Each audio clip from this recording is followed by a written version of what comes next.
Hey, friends. Thank you for joining me for this live stream. And it is Friday, May the 26th, which means that it is Mental Health Awareness Month. So, our topic for today is how to manage your mental health as a solopreneur. And let me just tell you, we're all tired. We have all been working very hard under very stressful conditions for a good 3 years now, no matter how long you've been in business. The uncertainty, the trauma, the instability of the last 3 years has affected all of us. And the mental health of entrepreneurs in general and solopreneurs in particular is under threat. There are many reasons for this. One of the reasons is that as a group, people who are self-employed do tend to have more mental health problems. Now, we can talk about chicken or egg. It may be that people who have mental health challenges are more likely to be self-employed because they need to work in a more flexible way. They need to work when it's best for them. They need to maybe work from home. They need to have a schedule that suits when it's best for them. Maybe they need to work in the middle of the night or early in the morning, and they can't find a job that accommodates that. But what's also true is that the conditions under which we work as solopreneurs also contribute to challenges with our mental health.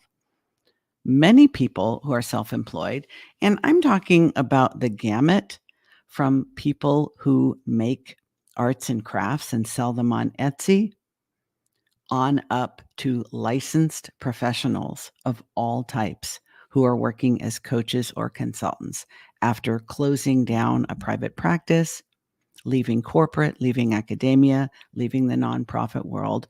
These are highly credentialed people. They are experts in their field, but now that they are self-employed as solopreneurs, their mental health is more likely to be challenged. Why? One obvious reason is financial security and financial stability is not guaranteed. If you are self-employed, if you are a solopreneur, it is entirely up to you to generate your own financial means, to generate your own financial stability and your own financial security. And for many people, our income is unstable. Many people don't know where their next client is coming from or whether there will be a next client. I work with female solopreneurs, all of whom are experts in their field, and many of them are telling me that our current climate financially is more unstable than it's ever been in their business. And some of them are even looking for jobs to supplement their business or even replace it. Now, I do not want to be a fearmonger. I do not want to be a bearer of bad news. And I certainly do not want to trigger or contribute to anyone's fear, uncertainty, anxiety, or doubt. But only to say this: if you are a self-employed woman, and you feel like you are struggling right now, you are not alone. You are not doing anything wrong. It is not you. That being said, if you want to stay in business, there are things you can do to support and sustain your mental health. Most of us are not very good at taking care of ourselves. Most of us are much better at taking care of others. This is true of almost all women I know and some men. Part of it is our cultural conditioning because we are conditioned to put others' needs ahead of our own. But oftentimes, and especially the kind of clients I work with, they are passion-filled and purpose-led. So that often means they are putting their mission, their manifesto, their message ahead of their own mental health. How does that look? Not getting enough sleep is number one. Not getting proper hydration. And I cannot tell you how many people have said to me, well, I'm willing to drink more water, but if I drink more water, I have to go to the bathroom more often, and I simply don't have time for that. And I have said that too, and not as a joke, but I've studied the brain and I've studied well-being and I've studied mental health and wellness long enough to know you gotta hydrate your brain or you're going to be trying to think and function with brain jerky. And brain jerky is my little snarky name for a dried out brain. It doesn't work well. We need to hydrate. And yeah, you need to take more bathroom breaks. And that's not a bad thing. It's not an inconvenience. You do have time for it because your fatigue, in many cases, is largely being generated by dehydration. So if you want to hop off this live right now, you can take this with you. Drink more water, you'll have more energy. Boom. Now, I am not a purveyor of quick tips and tricks and hacks. I do not believe that quick fixes really move the needle. I'm much more interested in helping people with big wins. But oftentimes we need some quick hits. We need some quick changes. We need some quick benefits to give us the confidence, to give us the hope, to give us the optimism to keep going. So your quick tips for today that will absolutely, without any question, improve your mental health, your mental well-being, are get more water into your body. You got to do it. You have to drink more water than you think is necessary and a lot more than you're drinking now. It is absolutely going to help with fatigue. It's absolutely going to help with brain fog. And yes, the downside is that you're going to be making more trips to the bathroom, but they really don't take that long. Another tip is regulating your sleep. Almost all solopreneurs that I know and many that I work with, one of the first things we address is getting them more sleep. One of the leading reasons why they don't get more sleep, I'm going to give you a couple of scenarios. People that are not getting enough sleep as solopreneurs, and they tell me they don't have time, and their schedule is unpredictable, and they can't fit all of their work into a normal work day, so they have to do it late at night when their partner is asleep, their kids are asleep, the dogs are asleep, or they have simply gone all the way down their to-do list and done everything else, and now they're getting to the things that can't wait until tomorrow. In most cases, this is a boundary issue. And while this is not a quick tip, it's more of a big win and it's more of a mindset change as well as change of our habits. Being able to recognize that you're doing too much, you're saying yes to too many people, you're overextending yourself, your boundaries need improvement because this is not a victimless crime. Being overly generous, being overly helpful, always being that person that can be counted on for others, over delivering, scope creep, all of these are related to a common cause, and that is an issue with boundaries. You know, a lot of people think that having boundaries makes you a bad person. Setting limits makes you selfish. It's not true. The bottom line is, if you don't have boundaries, if you don't learn to say no, if you don't intentionally limit yourself, your clients, your team members, the general public, you will burn out. It's not a matter of if, it's a matter of when. And when you burn out, everybody loses.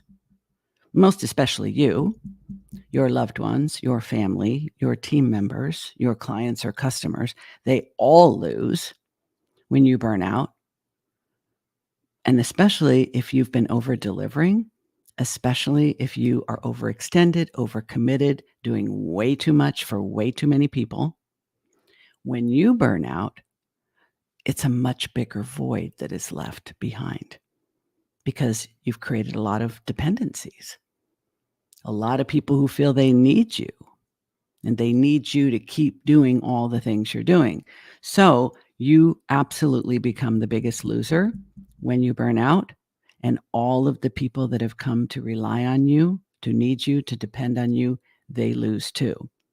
So if that helps you to justify or reason through or legitimize the need for boundaries, you're welcome, because trying to be everything to everybody because you think that's what it takes to keep your customers, to keep your employees, you will burn out.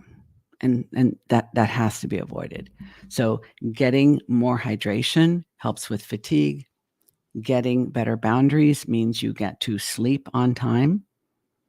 And when it comes to having the energy, having the stamina, being able to get through your day, get through your to-do list, get through your deliverables, you got to be rested enough that you can do that on a regular basis, or your business is going to go through cycles.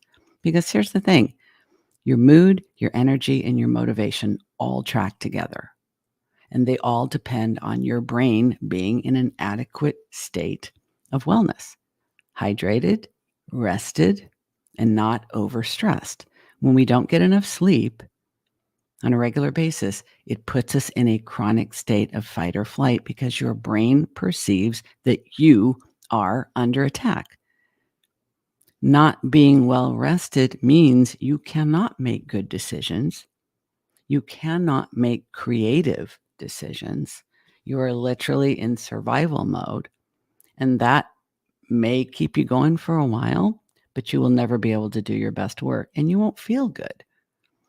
So, some of the things that are hardest for us to do, because many of the people that I know tend to be, I say the unholy trinity, we tend to be perfectionists, procrastinators, and people pleasers. We know that we need to have better boundaries with our team members, with our clients. We know it.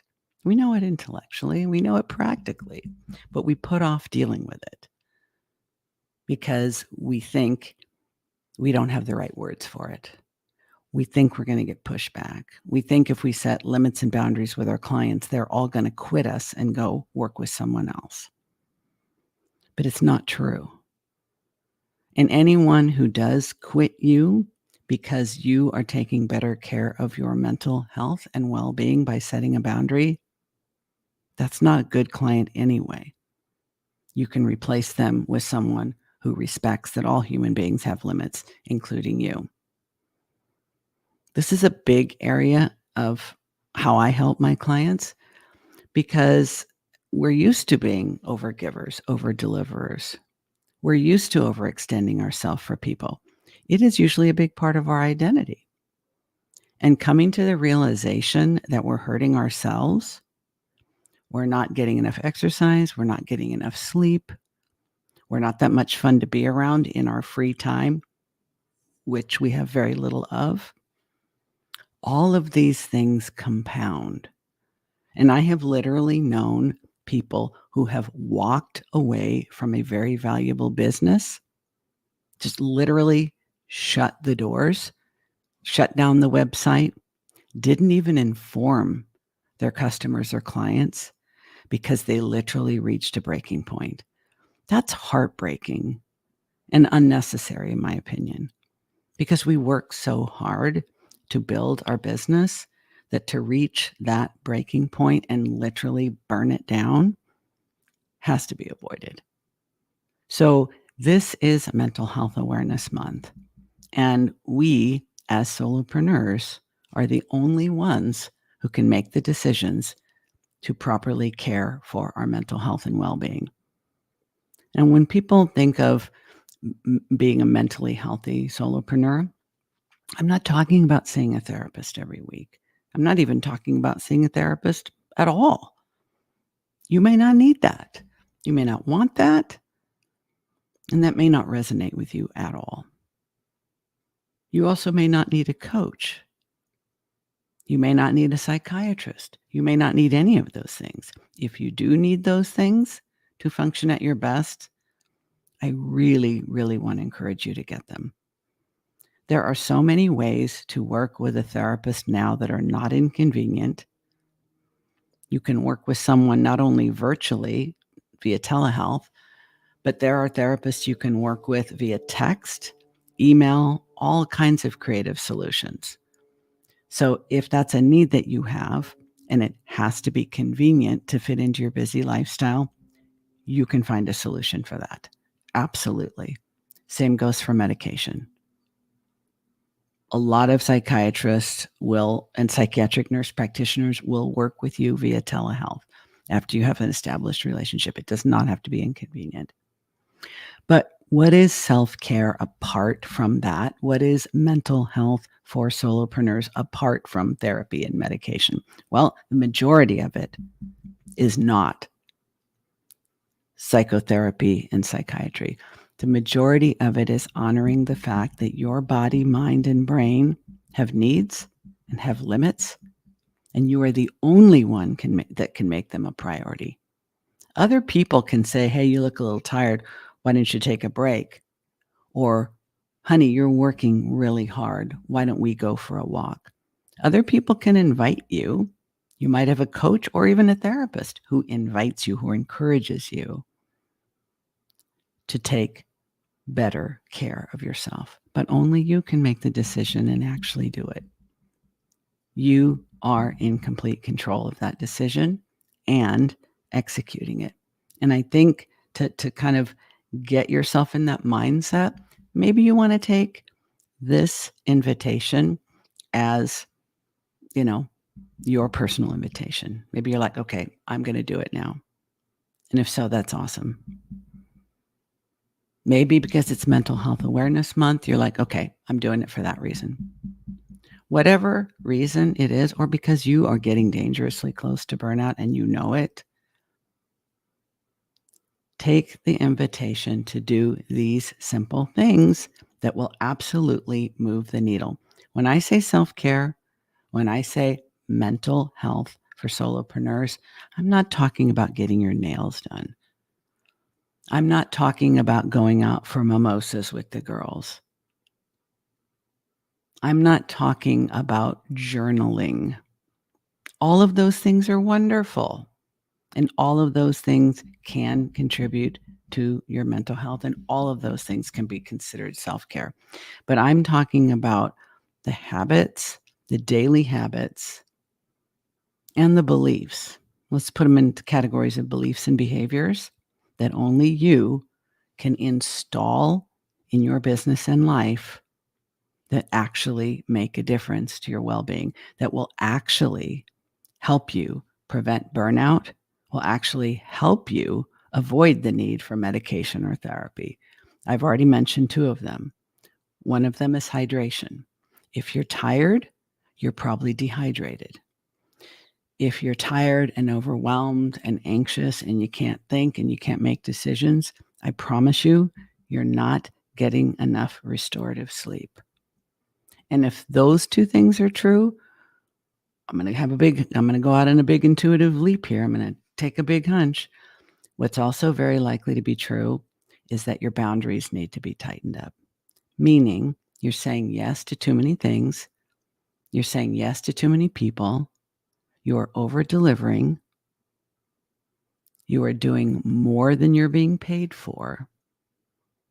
And that is both a behavior and a belief system that needs to be addressed by you, perhaps with help.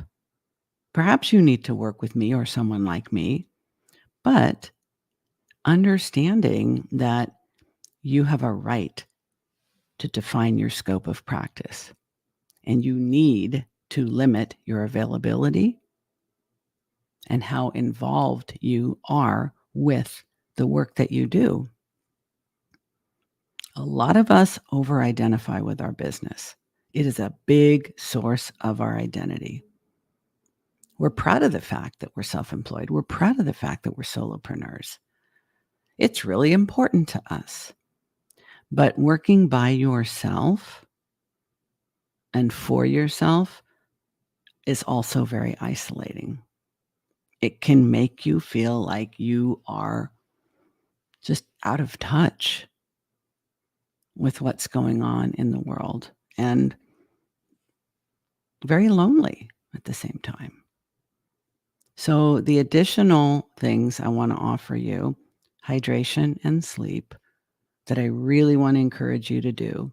And I'm not talking about adding more things to your task list or your to-do list, because who needs that, right? I'm actually talking about doing less, not more. I'm talking about saying yes to fewer people and fewer options. I'm talking about doing enough, but not too much. Over delivering is at your expense. unless you are being paid more, respected more, and you can hire more help because of it. Otherwise, it's a race to the bottom. And sadly, um, when we do realize we're doing too much and we need to cut back and we're not charging enough and we need to charge more, it'll be the very clients that have exploited us the most who will hop off the bus for even a modest increase in price or a modest change in the boundaries. So you can do better. You can find clients that value you more. I promise. But it starts with you. Eating better has never been easier. There are so many options for eating better. I use a lot of them. Meal kits, meal prep kits. There's a lot of ways to eat better without creating more work for yourself. Drinking more water, getting more sleep, saying no more, only doing what you're being paid to do. These require some adjustments in your thinking and some adjustments in your behavior, but they absolutely form the basis of self-care and mental well-being for a solopreneur. Last couple of things I want to suggest are don't be an island. Many of us are stubbornly self-reliant. Many of us insist on figuring everything out for ourselves, by ourselves, and I have got a hand raised to that. It was a big source of identity for me to figure it out on my own. I always considered that preferable to asking for help and absolutely preferable to paying for help, but it isn't.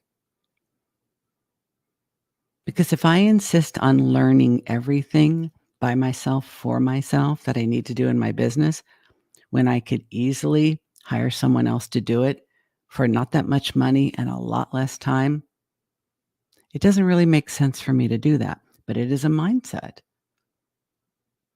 It is a mindset that we have to change, that we don't have to do everything by ourselves.